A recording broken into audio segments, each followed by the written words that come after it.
So I had a few people ask me to come back around and give more of an update on Draco's transition from arcade into FGO mobile. So looking at the event, we immediately start off with the storm border being invaded from the inside, with all types of dense magical energy consuming the ship, and some of it even goes as far as reaching by the engine. Da Vinci lets us know that although it seems impossible, the energy is coming from a beast class servant. It's also getting into the race shift system and tampering with the coffins, so we have to stop it before it gets any worse. Ritsuka and Katak go down the hallway, and very similar to the arcade version, you run into Tiamat, and she starts to protect you out of nowhere, saying that she's not gonna let the beast get the upper hand in her alter ego form. We then start to notice what appears to be a demon god pillar taking form, only it's not a demon god pillar. They look identical, but Da Vinci pointed out that they have a different saint graph entirely, nor are they as powerful as the originals. Tiamat points out that they're demon beast incarnadines, that being the familiars of Draco, and they have a very distinct appearance where the top of their bodies open up like dragon heads, and that they've crossed over from the Testament world or the FGO arcade world into this one. Then Madge comes in crashing late to the party because she had to prepare her suit,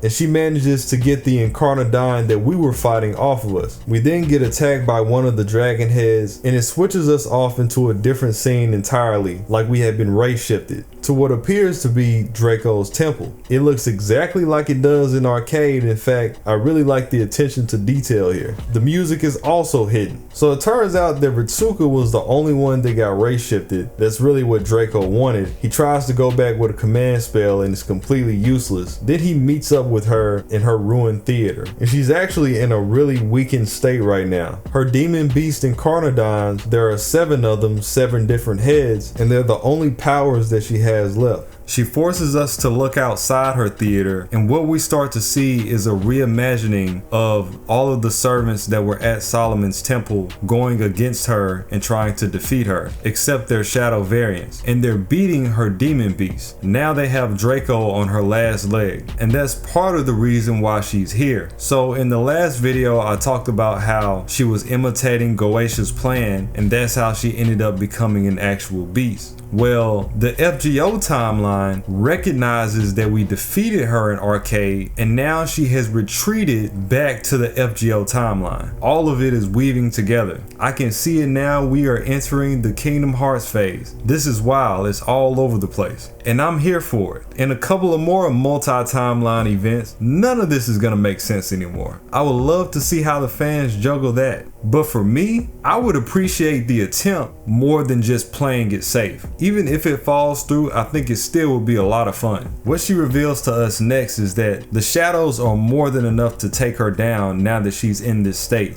and that Ritsuka became her master the moment that she got taken away from Chaldea. They were now working together. This also explains why his command spells didn't work when he tried to escape. And she remarks how Ritsuka is really one of a kind, being able to contract a beast servant, and also Tiamat, who used to be a beast. I mean, it's not like we didn't work for it, let's be honest. So knowing this, she's using him as a source of magical energy. Even though she really needs more, what he has right now will do for the time being. And one line that she says is actually super hilarious is that now that he's contracted a beast, he's also seen as a part of the evils of humanity for heroic spirits. And it's really crazy because that one line encapsulates all the conversations that we've been having about him going down that path. It's like this is the primer of the other side. So the way that she frames it, he doesn't really have a choice in the matter. It's like, well, you're working with me, so you're evil too.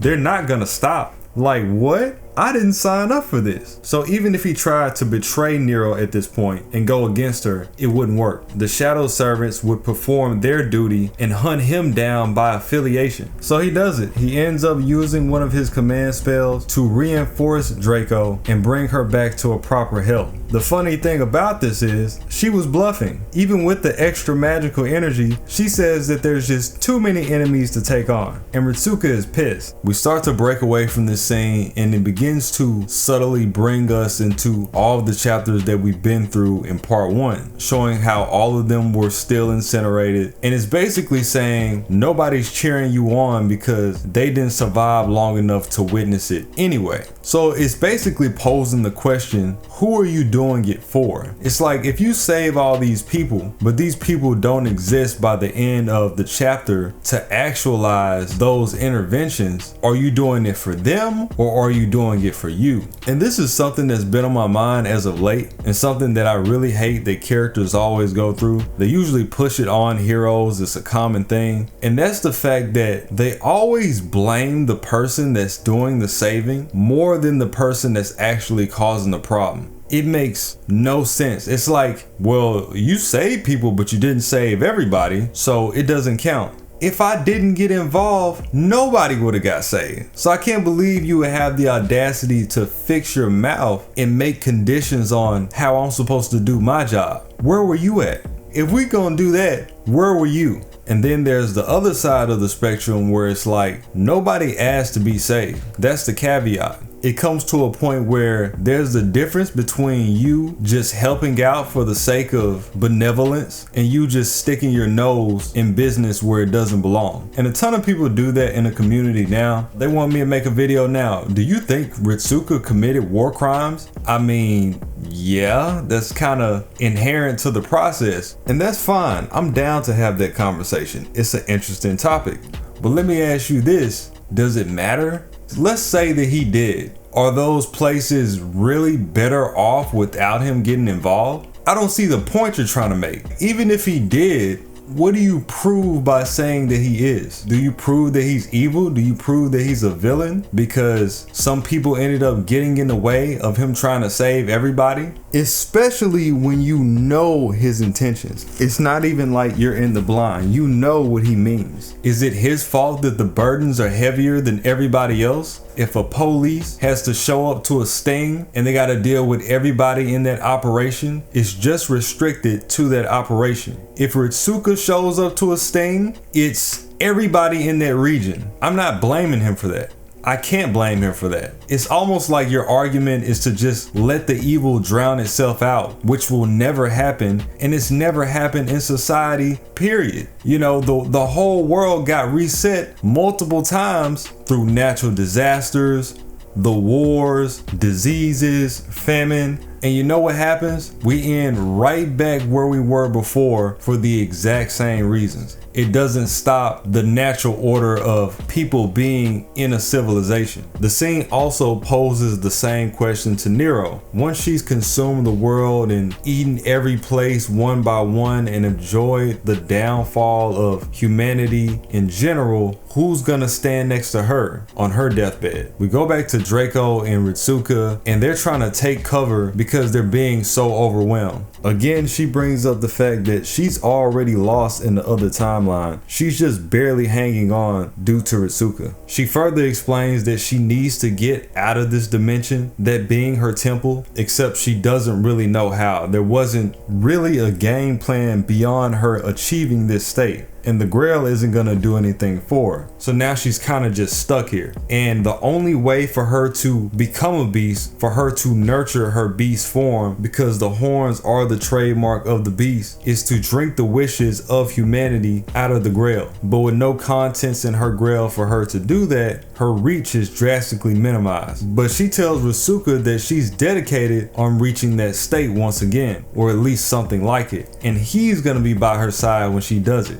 No, I'm not. How do we tell you? At this point, Draco is getting extremely exhausted. She just had to deal with Lancer Artoria Alter pulling up and using her Rongo Miniad. And right after the fact, we run into a new servant, young Satanta, aka young Kukulin. I've actually been waiting to see what his involvement was in this entire thing for a long time. and thank God he's no longer a Lancer. So hopefully in this variation, he doesn't get shafted again like usual. He's actually in the Saber class now. Right from the start, he lets us know that he was summoned by a different Chaldea. So he's just coming out and saying that, yeah, I'm from a different timeline, the arcade timeline. He's also not a shadow servant like all of the others. And this really has Draco confused because she's like, y'all already beat me, so why are you here? But Satanta isn't by himself. Tiamat is with him also. She finally made it through. So you got Satanta and Tiamat from the arcade timeline. And she's basically telling Ritsuka to come back with her. And Ritsuka is telling her, I've already contracted with Draco. Well, we'll just have to figure that out later. But yeah, we're gonna have to erase her. And Draco just starts to lose it and grab Ritsuka by the throat.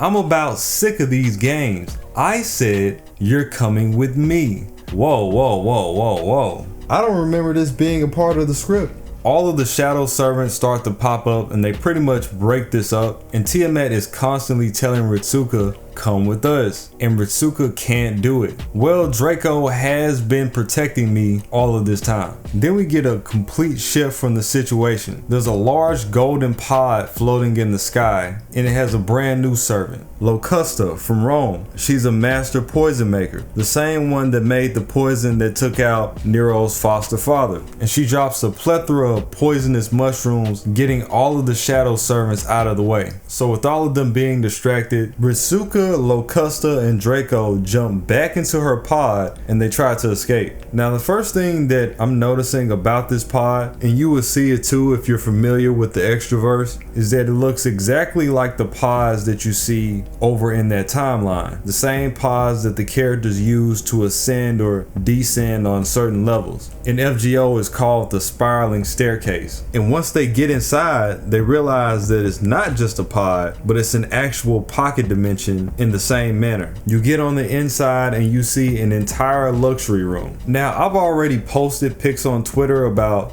where the story ends up, but I'd be lying if I said this wasn't carving out to be one of their best events yet, because you see that they're seamlessly weaving together the mechanics of 3 different timelines, and for the most part it's working. Gotta give them credit for that. Tiamat was also saddened by the fact that Ritsuka even went to begin with. It seems like Ritsuka is reaching a point where his inability to say no is having him pulled in any which way. You have to discern when it's appropriate to be good and evil. You can't save everybody, and I say this all the time. Everybody thinks that they can save everybody. It's not gonna happen. The direction that Ritsuka is going, all you have to do is propose to him what he's doing will be for justice, and he'll side with evil too. That's literally what the story is telling us, which is honestly more dangerous than somebody that's actually evil, because there's no basis. You just blow with the wind. Something that they're just now starting to realize is that Ku made it into the pod with them as well. He latched on to the back before they took off. And Draco has to break it to him that if he wants Ritsuka back, he has to help her too.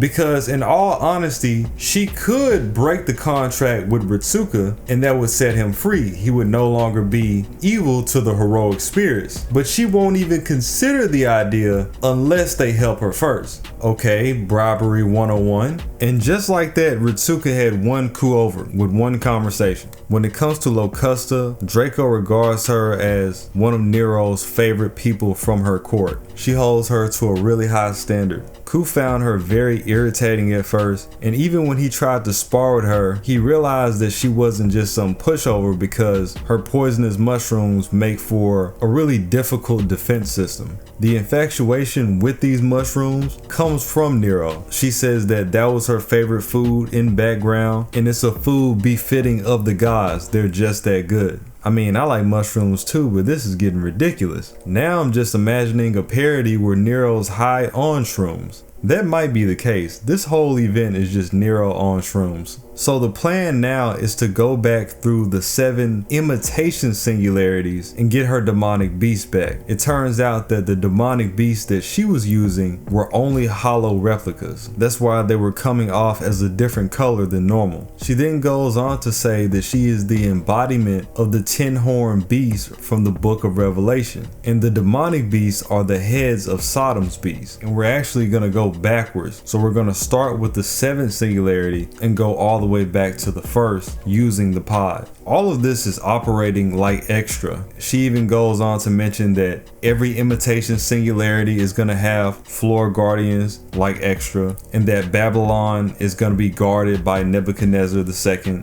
And the pod is called a ladder because that's exactly what it is. It's bringing us through these chapters. And each time we take out a floor guardian, we unlock one of her demonic beasts. We get over to Babylon, and it's not anything like Draco imagined. In fact, it's a lot like the Las Vegas event for whatever reason. Likely because that's the closest timeline equivalent. We make it up to Gil, and it is a complete U-turn in events. It is in fact Gorgeous P from Las Vegas and not Nebuchadnezzar. Bro, what? I officially can't take this event serious. And then he kicks us out of his temple altogether. As the floor guardian, they have terms and regulations that you have to follow in order to go against them. Otherwise, you're on the hamster wheel. Nero didn't want to comply, and now we're all standing outside. Perfect. We then run into Proto Merlin, aka Lady Avalon. I knew she was in the event, but didn't see that one coming. So what Lady Avalon is doing is a lot of mumbo jumbo talk. She's speaking in riddles. And come to think of it, I will admit that this event is very lackluster so far in terms of dialogue. It seems as if Nero so far is the only person with dialogue worth listening to. Everybody else is pretty much just brain dead and they just make jokes the entire time, which is unfortunate because there are a lot of good characters here. That could get better. I think that might be part of the scheme though. But regardless, it's kind of funny because it's the exact opposite of Septum, right? The issue with Septum was that everybody was good except Nero. Now it's the opposite where Nero is the good one and everybody else is kind of just there. It's so ironic. So Nero then addresses Lady Avalon by calling her once again a beast, just like she did in Arcade. She calls her the Beast of the Stars, and then she immediately asked her, where is that beast hunter, King Arthur? And Avalon just completely ignores everything she's saying like she doesn't know what she's talking about. But under her breath, she poses the idea that it's not the time to address those situations. So what Gorgeous P really wanted us to do, what was part of his mission, was to kick back and enjoy the resort. And that's something that Nero really didn't want to do because she's fixated on her goal. But we're forced to do it anyway. Merlin is serving at Gilgamesh's side per usual, and she's the one that made sure we carried out the mission. The reason being is because it weaves into the idea of Merlin being a dream finesser. So what this whole thing gives off is the illusion that we can all just have a good time and sit back and not worry about what's going to happen later, when the reality is Draco is now just fated to be evil. Avalon even mentioned herself that she's just there to sit back and watch and see what happens. In fact, she said she hopes that Draco finds what she's looking for. We make it up the 99 floors to Gil's throne room, and in that moment, Tiamat shows up once again. This time, Ritsuka really has to put his foot down, letting her know, hey, I've made my choice. I gotta see it through to the end. I'm not going back. And she is shocked, and this really hurts her because she's going out of her way to save him. She starts sobbing and singing a song that's enough to make the building start caving in. She's really affected by this. Now she thinks that he's a delinquent. Naturally, I feel bad because it's Tiamat. I mean, who wouldn't? But at the same time, even though she's everybody's mother, it's not like he's an actual child. If he wants to go down that path, that's his choice. But you know, that's kind of just the nature of mothers in general. A mom is a mom. It doesn't matter what age you are. you could be 40 years old, you're still her child. So I get that part of it too. So what happens here is that just that interaction alone, it started to expedite her growth into a beast. She actually ascended on the spot, because again, the whole reason that she didn't become a beast in that timeline is that she's suppressing her nature against human beings because of what we showed her in the original Babylonia, that it's not all bad and that her being a beast isn't actually necessary. That's really good, I gotta admit. I like when the decisions of a character weigh heavy like this, to the point where Ritsuka may just possibly push her into being a beast for his own decision, even though that decision isn't wrong. And I was thinking this earlier when the event first started, like the positions that he's being put in, it reminds me of like the Green Goblin in Spider-Man or the Joker and Batman, where it's like you gotta choose and both choices are wrong, but it's not your fault. It just makes it that much more compelling. Ritsuka did nothing wrong, but the story is just showing that it could very well weigh in that direction if he lets his haphazard choices get out of hand. And then Tiamat runs from the scene altogether. And what we find out by surprise is that we don't even have to fight Gil. He just gives up access to her demonic beast without any conflict. And Draco is actually offended by this because she feels like she's a greater threat than that. But Gil tells her that there's no need to fight because eventually you're gonna have to face yourself, and that's a greater fight than anything that I can give you. I just hope you're ready for it. And he speaks on, there's nothing more humiliating than having your garden trampled upon. Now, for this garden, if you hadn't played Extra, you might not know what he means, but in Extra, a lot of the characters have a secret garden, and basically what that is it's introspection after you've gotten to know them, and it kind of tells you about their world. Like, it tells you what they like, what they're about, sometimes why they think the way they do. It's a really vulnerable position. And what he's telling her, pulling that concept from Extra, he's telling her that he doesn't even need to get involved because she already teeters on self-destruction. He honestly feels bad for her. He's really showing her mercy. So at that point, the Twilight Ladder shows up again, the pod, and we're about to hop back in, and we're asking Lady Avalon, is she gonna come with us? But she says that she wants to follow up with Tiamat, and that's highly likely because she wants to at least quell the damage that Ritsuka has done behind the scenes. That way she can focus on what Nero has going on, because she's a lot more interested in that outcome, as she's already admitted. And this is an interesting play and a parallel on the original, because if you remember back in Babylonia, Merlin did the same thing with our Tiamat. You know, he trapped her in the dream sequence and eventually came around later to help us fight her. And Lady Avalon also says that she's gonna come back around later. We get off into a dream segment. Is this the peak Nasu story writing manifesting? Same music that you hear from Hollow Ataraxia. It's the False Transmigration OST. This is actually one of my favorite OSTs in Fate. So as you know, when you're tied to a servant, you often get hints or peeks into who they are in different dream segments, and this seems to be happening with Ritsuka. He's starting to understand why Nero became the way she is, and that's more so because there's a lingering part of her, the other side of her, that's contributed to being negative. I know a lot of people have a big issue with the way that Nero is portrayed, especially when you consider all the carnage, the discrepancy behind his actual lore, and this kind of takes that into account. He easily can be viewed as one of the most horrific figures in Fate. And it's not a situation like Elizabeth, where the young version of her doesn't want to turn into Carmilla, and Fate actually acknowledged that. The version of Nero that we get just completely disregards his background altogether and just runs with its own canon. Obviously, except the good parts. It takes the cross-dressing into consideration by turning her into a girl. Yay, more money. But it doesn't really delve into what Nero actually was. And that's why her evil side is such a breath of fresh air, because that's really Nero. That's the main bulk of why Nero is such a looked upon figure. It considers that the Fate version of Nero is mentally tormented, and they can't stand the idea of losing the people around them, but they also don't have anybody to subdue their mental. And the whole scene points out a sense of Nero walking the path where her mental broke loose, and she's constantly telling herself she's afraid of the loneliness, she's afraid of being alongside all of the bodies that's piling up around her, and she just mentally feels trapped. So what we end up getting is the only way for her to combat this is to fight evil with evil. Ritsuka wakes up, he looks at his command spell, and it kind of confirms that he had a part in viewing this. Now he's getting a better understanding. And this might explain why Sakurai's drafts got thrown out for Septum. It's not because Nasu wasn't fond of the idea. If he had planned to write Arcade all along, then he just didn't want to do the idea twice. It's like, why tackle Nero being evil 2 times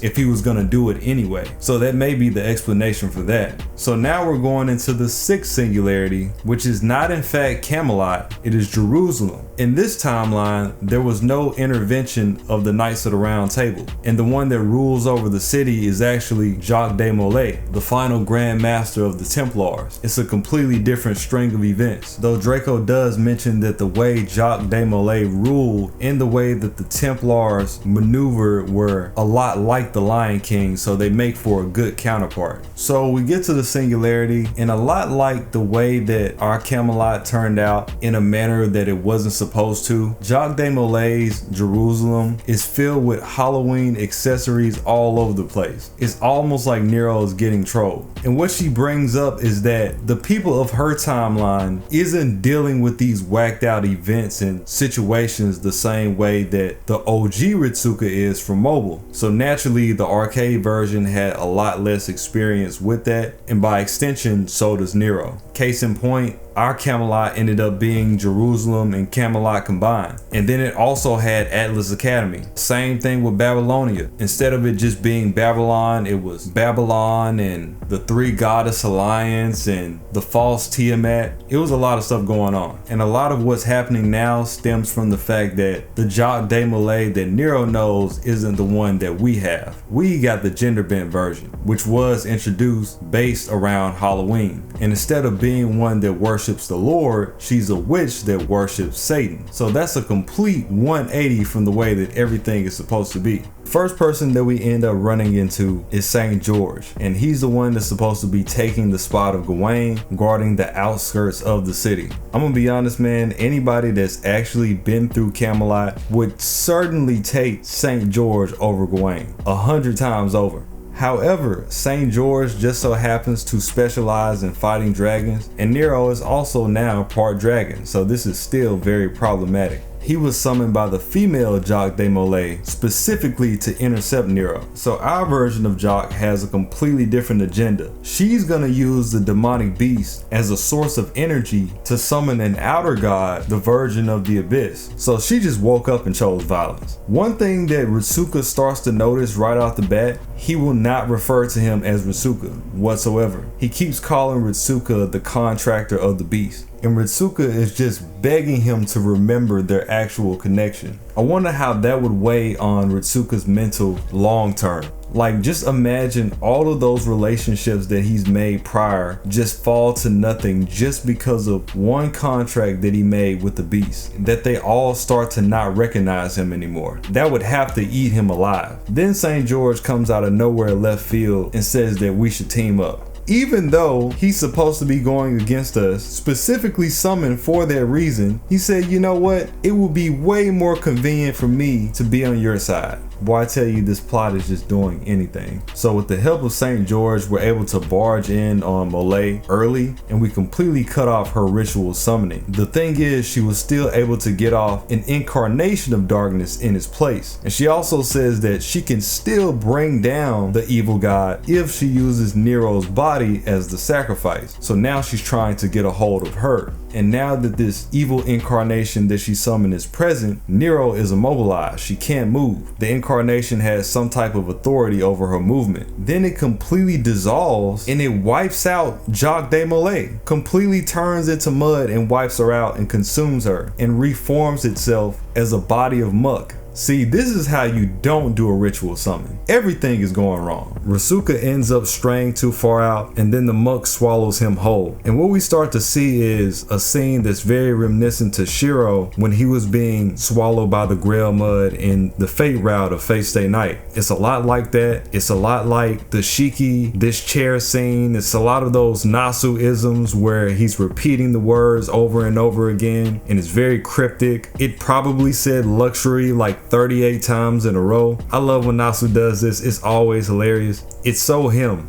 Fortunately for Ritsuka, real mamas never abandon their child, and Tiamat once again showed up to save him when nobody else could. She pulls him out of the mud. She also taunted the muck, saying that if you want to take me down, you're gonna need at least enough to cover this entire earth. Otherwise, don't waste your time. It seems like she's really trying to break the record. I remember Gil having a similar line back in Fate Stay Night where he said, you're gonna need at least 3 times as much mud to take me. No, Tiamat is setting the standard. She said the whole earth. Stop playing with her name. So what's happened here is that the female jock summoned the dark incarnation because she couldn't finish her complete ritual. Again, she was using one of Draco's demonic beasts as a catalyst. So when she summoned this incarnation, it was taken over by Draco's demonic beast. And that's why the muck that took it over had authority over Draco. Now that Ritsuka has been retrieved, you have the muck trying to lean Draco more towards her bestial state. Tiamat helps Rasuka nullify this, but only on the condition that he doesn't help Draco achieve this full state. They have to find something else. When they do this, the nullification works, and out from the background comes a new player, the real Jacques de Molay. What in the actual fuck? I thought he wasn't here. So we got the female version of Molay, and we got the male version. That's all I need to hear. FGO Mobile, we up. How does that taste, Arcade? Who's on top now? So it turns out that while he was wandering, Tiamat actually brought him from their timeline to come and help us. So now we're really operating in reverse. We got good guys turning into bad guys. The bad guys are helping out the good guys. People are jumping from timeline to timeline. This is actually insane. Molay's out here trying to summon outer gods like what happened in Salem. And we're only 2 singularities in. So now that the real Jock has been summoned, he has the authority over the female Jock because he's the real thing. And he actually uses her body to fight against the demonic muck.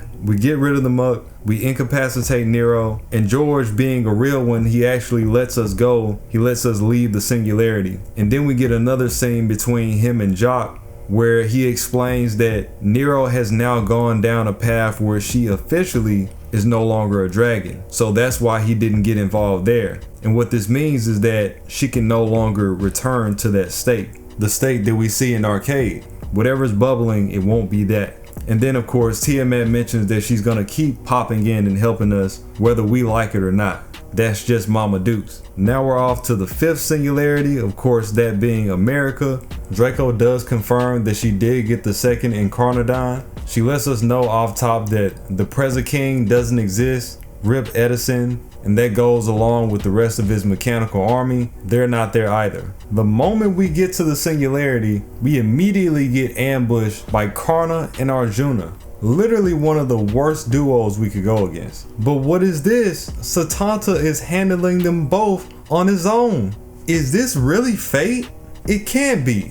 In what world does Ku actually get the shine that he deserves? This must be a prank. It gets to a point where both of them starts to charge up their noble phantasm at once, and then Nero decides to get involved. Ritsuka gives the backup, and Satanta and Nero tear them both down. Next up, we had to deal with good old Nightingale. Funny enough, with Locusta being a master poisoner and Nightingale being a nurse, they're automatically arch rivals. So you got the 2 of them going at it. Nightingale was by herself when she fought us, so she ended up being overwhelmed. We get to the White House and we find out that now that things have been altered, Skyhawk, Ku, and Nightingale are all on the same side. And we already got Nightingale out of the way. Scratch that. This might be worse. Let me know in the comments, who's the worst duo to go up against? Karna and Arjuna or Skyhawk and Ku Alter? Jesus Christ. As you know, this is naturally a weird meetup. We got Satanta with his master, Skyhawk, And by the timeline, Satanta is before he received his gay bulb. So this is before his prime. But Skyhawk is still fully aware of who he is. And she says that she's got to be the one that kills him. Now we get into the real dialogue. Okay. So Ku explains to Skyhawk that what's gotten Draco so bent out of shape is that her role in history, her role back in Rome, or more specifically Septum, is that the entirety of pan-human history is placed upon her shoulders. Because again, Rome at that time was the leading civilization of the world. It was the world. But looking at it from this aspect in particular, the weight, the burden was just too much for her. Skyhawk is telling him she knows this, she's well aware, and she couldn't give two licks about it. And Nero gets pissed off immediately. Skyhawk's like, that ain't got nothing to do with me. I'm here to be a servant and get rid of the beast. I don't care about no pan-human history. I don't care about the earth being bleached. That's not why I'm here as a servant. And she even taunts Ku by going further to say, it's ironic that you are a person that will pretend to have such a moral obligation when you're one of the main people that can turn also. And right now she's referring to Warp Spasm Ku because he internalized that form the same way that Nero did, watching too many people around him go down in front of him. If anything, you should lay down with her. Oh no, it's getting toxic.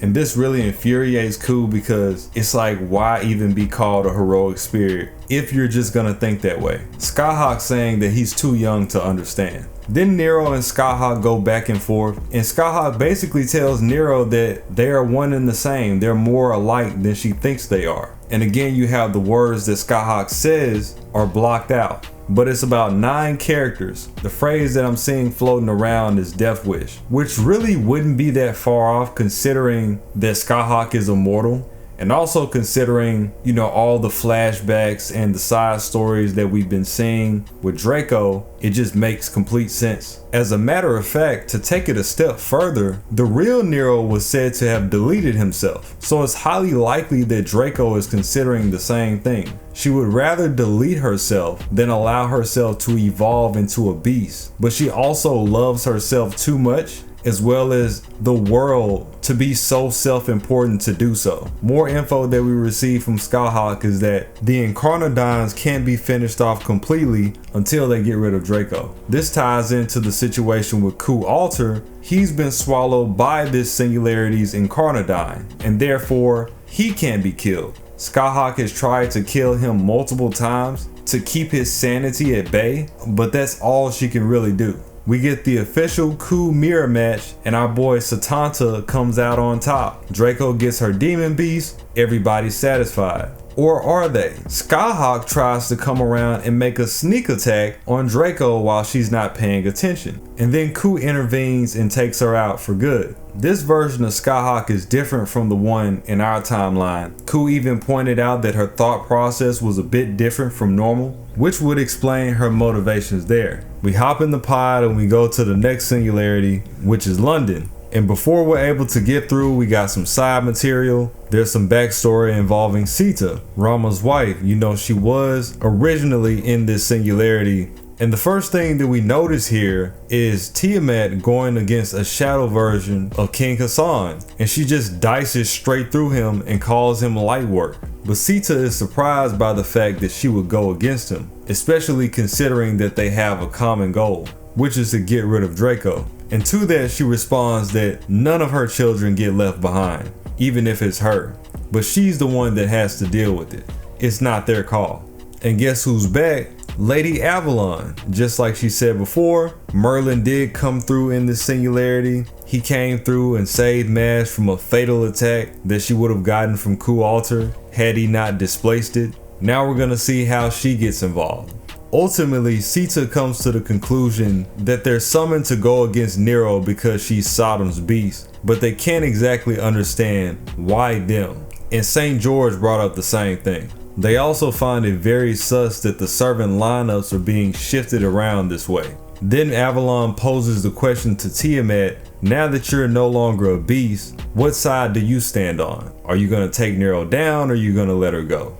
And Tiamat just ignored it, she can't answer her. But regardless, Proto-Merlin goes into some more cryptic dialogue, how the further up the pod goes, it's actually taking us down figuratively in terms of understanding what's going on. It's lifting the veil and showing the truth. And then she basically asks the audience, aka Ritsuka, why do you seek to go this far? Why do you seek to reach the stars? And it almost feels like the situation is in direct correlation to her, because remember I said that she's been called the beast of the stars multiple times. So it's almost like she's an overseer to the situation, which, considering her clairvoyance, or the clairvoyance of just being a Merlin in general, this also wouldn't be that out of line. We kick it off with yet another hidden phrase, pretty much saying to save Claudius. The segment feels as if the demon beasts are having a back and forth situation. You got one side saying to reach out and help Nero, and then you got another side saying bring her the poison cup, bring her the grail, so she can finally transition. And while it's doing this, it's flashing back and forth between London and her temple. So in this version of London, the steam engine that was being powered by the Holy Grail is now being empowered by the demon beast, which leads us to believe that it's causing a debuff to the servants that are in it so drastic that they can hardly even breathe. Mordred mentions that it feels like her lungs are about to tear apart. And we've already seen her deal with heavy amounts of poison firsthand when she fought against Semiramis. Then of course we bring back Lancer Artoria Alter, and she's realizing that now that we've reached the fourth singularity, we're in the upper part of the Spiral Testament world. And she compares it to being in the heavens. Another thing that she brings up, and this is something that Skyhawk brought up as well, is the ability of the Incarnadines breaking the seals of the singularity. And that seal is portrayed as whatever is one of the things that threw the singularity off course. In this case, it would be the steam engine. And right when she's about to Rongominiad the demon beast, it gives off the air that she ended up getting consumed, and we don't hear from her again. We go back to Mordred, and the fog is now playing tricks with her mind, using Morgan, her mother, as the bait.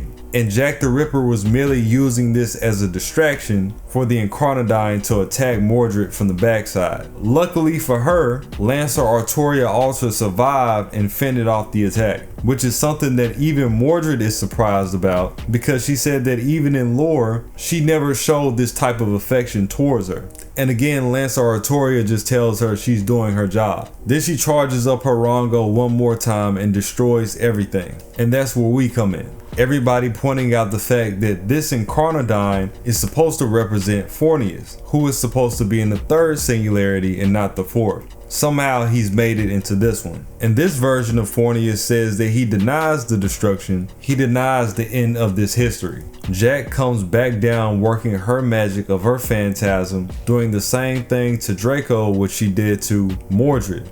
And that is abusing the tarnished relationship that Nero had with her mother, Agrippina. You know, Agrippina tried to have her taken out the game several times via poison. That's a lot of where this comes from.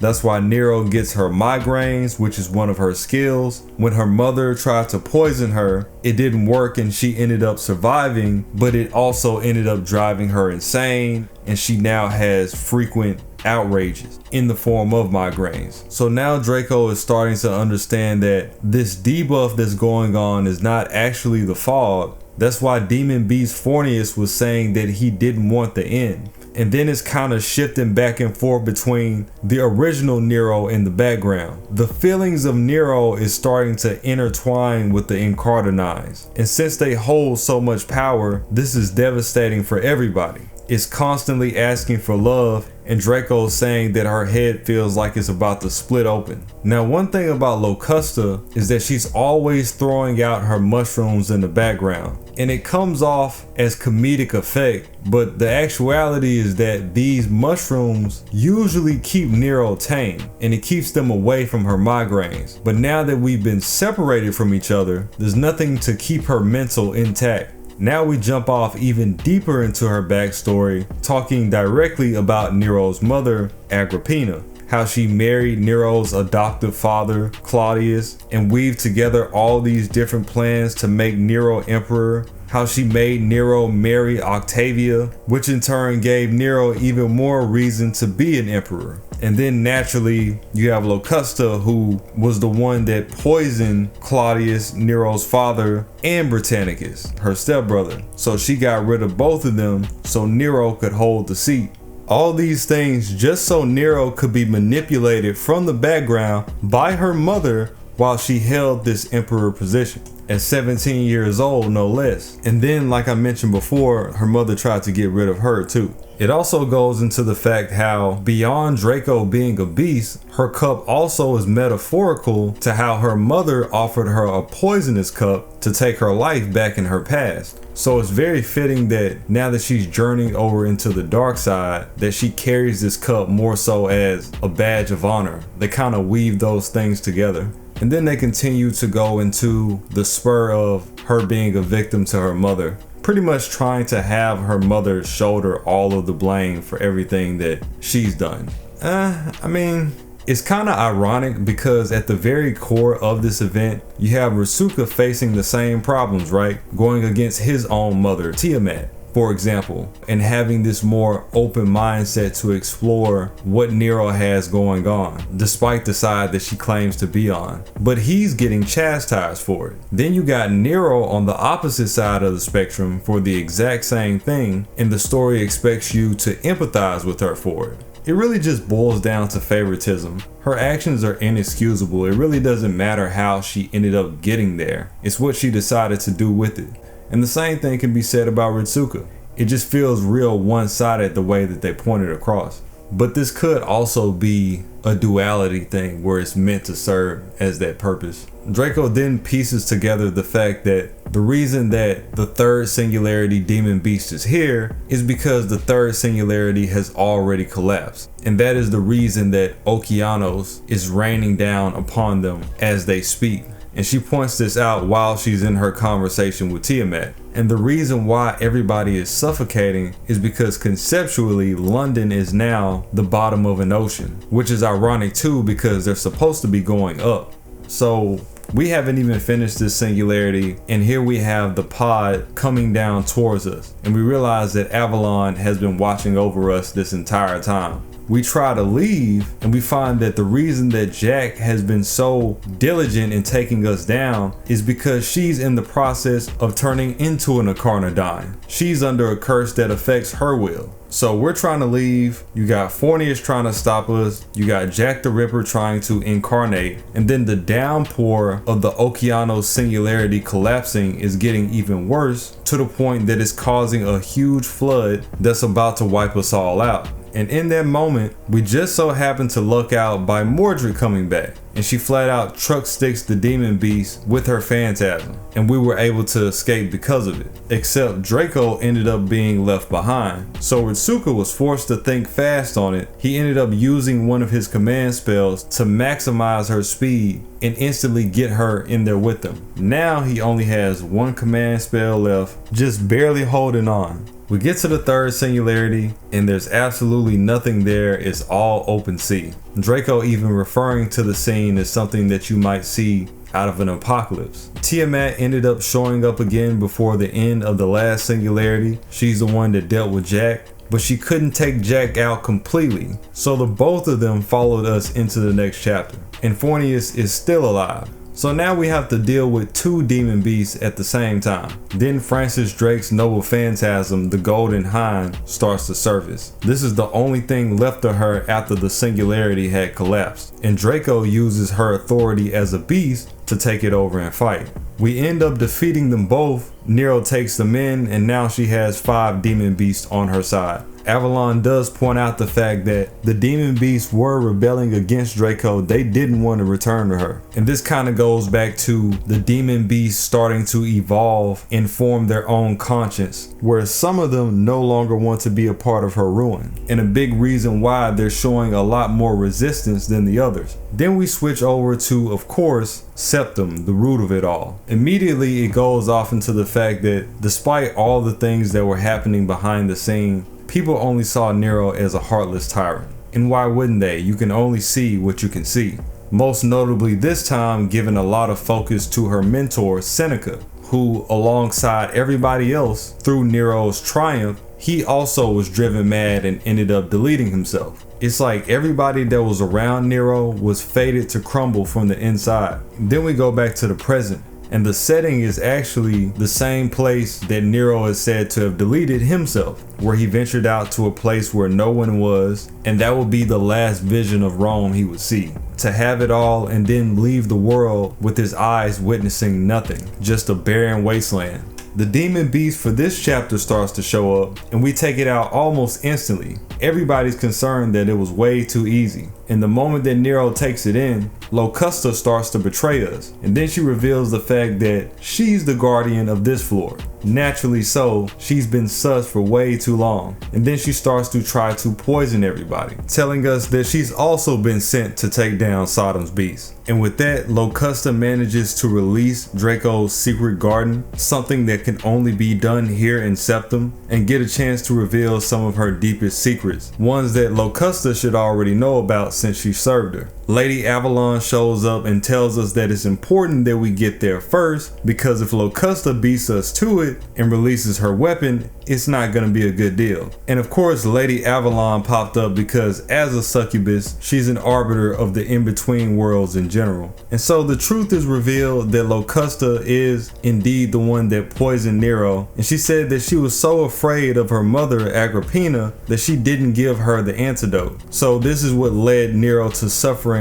all of those migraines her entire life. This just so happens to be her secret weapon as well. The antidote. It's her weakest phantasm and the only one that doesn't cause suffering. But though she claims it to be her weakest, it still can end life all the same. And so considering how important this battle is to her, fighting alongside her to fend off Locusta, Rasuka is now given the ability to look directly upon Draco's heart and see her memories. And then we get into a really dope flashback of Mother Harlot giving her monologue over in Arcade, the same events that I was just speaking upon in the other video. Then finally we get the Hunter of Beasts, the man that journeys across worlds, King Arthur himself. Just like before, you got King Hassan at his side as well. And then a certain Proto Merlin, she's the one that brought King Arthur here in the first place. She actually zapped him here while he was working. Then it gets into the final moments of Nero's life, specifically before she passed away. The theme of the thrice setting sun, where she waited 3 times upon the sun for somebody to come alleviate her of her mental distress, and nobody ever came. The field remained a barren wasteland, and that's how she got the skill, her ability to revive 3 times, mainly highlighting her mental fortitude considering that she should have been gone 3 days ago. It flashbacks to that scene with Skahawk confirming that she does indeed want a death wish, and the reason that all these people were summoned is because Mother Harlot made a wish upon the Grail in her final moments to have the servants come hunt her down, which in turn would be her idea of deleting herself. One that she could carry out properly since she can't do it with her own hands. The entire time she had tricked Rasuka, she wasn't trying to regain her form, she was trying to ensure the ultimate nail in the coffin. And now we're too late. And the moment that we think that she's about to perish, her body is completely taken over by the Incarnadines, with one of them having the main role. Turns out that they had used Locusta's poison to fill their cup and fuel their existence once again, which is part of the reason why they exist in the first place. The thing here being that they overrided Nero's presence to do so, and then they go on to gut Locusta in the process. So now she's fatally wounded. And then the Incarnadines flood the entire singularity and retreat back to Orleans. As crazy as all of this sounds, it actually makes sense. She ensured a way that she will finally be able to put herself down because she always knew that she wouldn't be able to do it, especially considering that that's what she did in her actual past already. It was hard enough the first time. The second time around as Mother Harlot, she created a failsafe. But the thing is, Rasuka got involved and it strengthened her desire to want to survive. So you have her inner being juggling the idea of making things right, and then the other half not wanting your efforts to go to waste. And then in between, you got all of these subconscious incarnadines who want to break out and be their own existence. And then the story pretty much goes on to confirm this by going through a series of flashbacks describing just how traumatic taking herself out the first time was, especially when she felt like she didn't deserve it in the first place, with her mother being the source of why she became an emperor to begin with. And it likens how people will always view her as a tyrant no matter what, to being the mother of harlots, aka the whore of Babylon. Going back into the book of Revelation, on her forehead was written that she is the mother of harlots and the abominations of earth,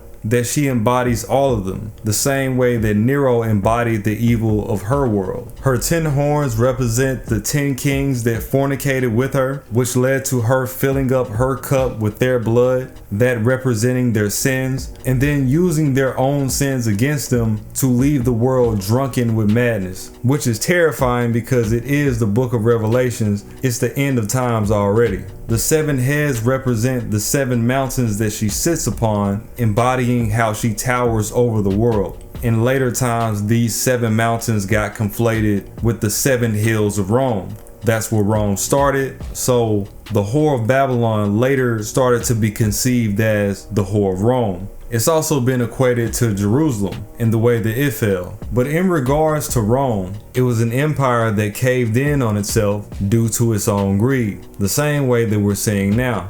In due time, Rome will probably be replaced with America, and then our 7 mountains will be something else in relation to us. You know how that goes, history rewrites itself. But that's the gist here. We then start to realize from Lady Avalon that the Incarnadines were trying to create their own version of Sodom's beast from the energy of this New Testament world that is now up in flames, one that will supersede even Draco. We head on over to Orleans and we find that they've already rolled Jalter and received the final demon beast. By the time that we get there, the entire singularity is starting to fall apart. You can literally see the textures of the world releasing from where they are. They're just blank black spaces now. Mud is pouring out everywhere. It's a disaster. You got these inferno tornadoes in the background, and in the middle of all of this is Draco being fed by it.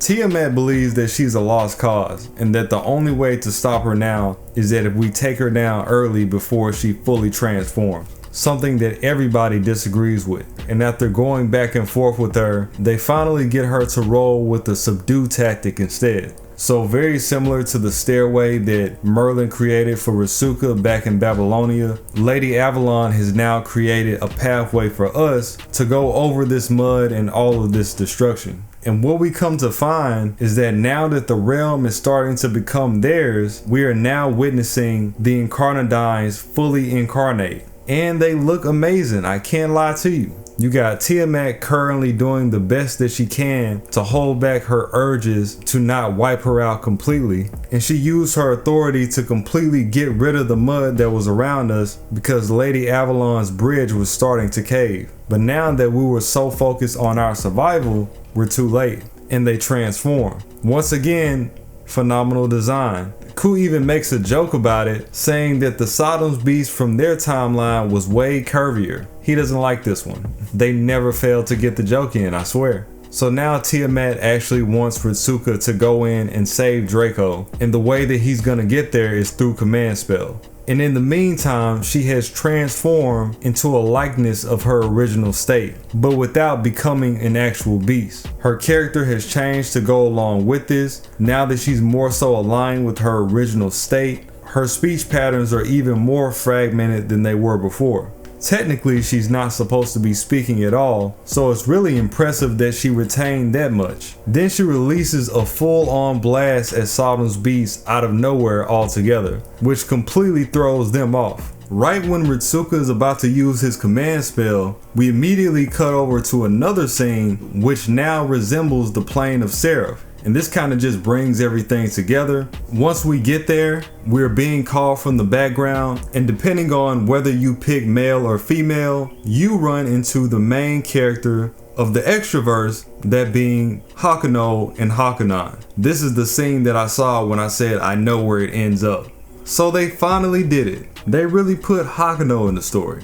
What a turn. I do like Hakuno a lot. I feel like they lean more towards the more interesting protagonist for me. So it's really dope to see them here. And they begin to explain that all of this was conjured up due to their former relationship with Nero. You know, Nero was one of the main big leads, pretty much the poster girl of Fate Extra. And they pretty much break down that the reason that they're here is due to the distress call that Nero made, and they couldn't just leave her hanging. Now that Ritsuka knows this secret, the relationship between her and the Hakunos, she's begging him to use his command spell to finish her off and force her to take her own life. But instead, he uses this and enforces her to live. And in that moment, Draco is reborn as her own definitive version of a beast. Our version of Beast Nero. Or an alternate possibility at least. Demon Beast Draco. The whole crew highlighting that her personality is more so on the Nero side than it was before.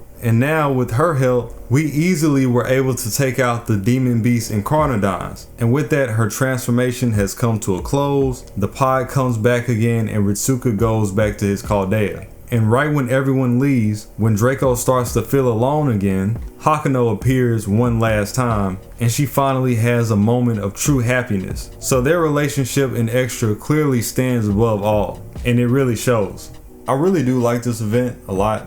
I feel like they really got off into all the aspects that they missed with Nero. And now for the people that were complaining about Nero, you can't really complain. If you even had a problem with Nero to begin with, it fixed most of the issues that were going on with her. Now, like I said before, I do wish that everybody else was more on equal footing with her, but you can't have it all at the same time. And it's not like majority of it wasn't. You know, I do like the parallels between her and Tiamat. Satanta has some interesting lines here and there. Not all the time, but just enough to say that it mattered. I wasn't really expecting Satanta to have that much interesting dialogue. He is younger, so he's still learning things about the world himself. But even he was able to slip some stuff in. Locusta, she's kind of plot devicey as a character. She really does have a role if you pay attention to what she's doing and the foreshadowing. But beyond that, a lot of her dialogue is kind of just in the air. The part with Jock was good. The part with Skyhawk was good. It's a lot to pull from. I just got tired of Nero running around and saying Umu all the time, and that was like her entire character. That was so irritating. I'm glad they finally did something with that. A lot of people like that. I can't. I could not do it. I know for the longest of times, one of the things that I've always said is that the only good thing that came out of Nero's character is the Potaru song. The Potaru song is actually so goated.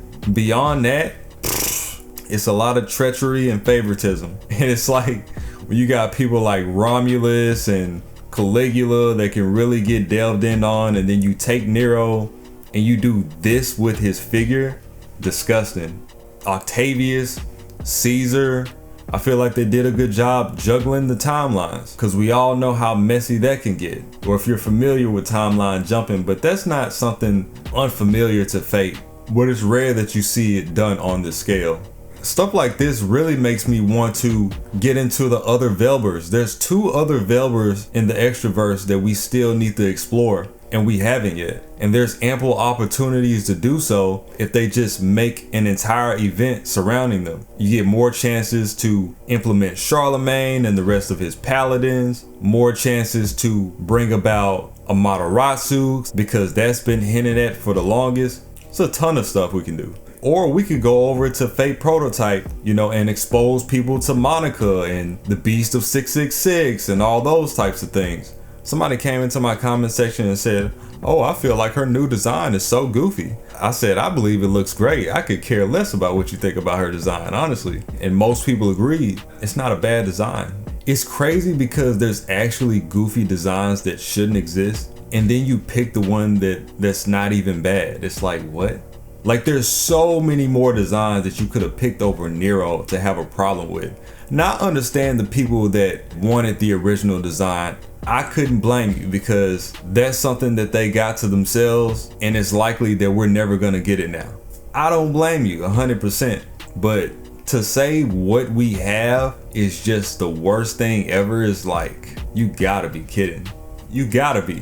I've seen a ton of people say she looks like a Devil May Cry character, which she does. That didn't even cross my mind, but she absolutely does. I was actually playing Devil May Cry 1 on emulator a couple of weeks ago. So hilarious. The first thing that came to my mind is Soul Calibur, because I used to play a lot of that back in the day. Especially with that huge claymore that she has, it reminded me so much of Nightmare. It's like somebody like Sophidia wielding Nightmare's blade. Like she was going to be the antagonist of the next Soul Cal, or a character from Zelda, or something like that. I think their whole thing about the Devil May Cry is that archaic vibe, that demonic archaic vibe, which she definitely gives off.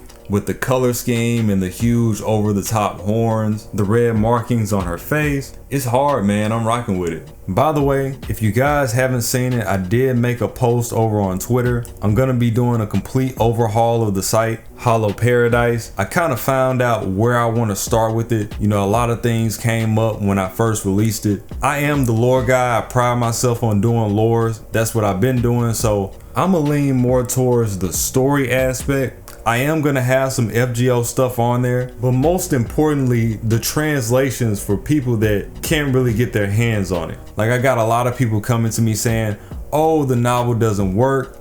Well, I'm just going to throw the novel up, and that way, bare minimum, you can look at it like that. And I mean everything. Tsukihime, Stay Night, Strange Fake, as much as I can without putting myself in the red, so that way the community can have all the translations in one place. Make sure you guys go over there to the forums and sign up, and you'll know as these things are coming out.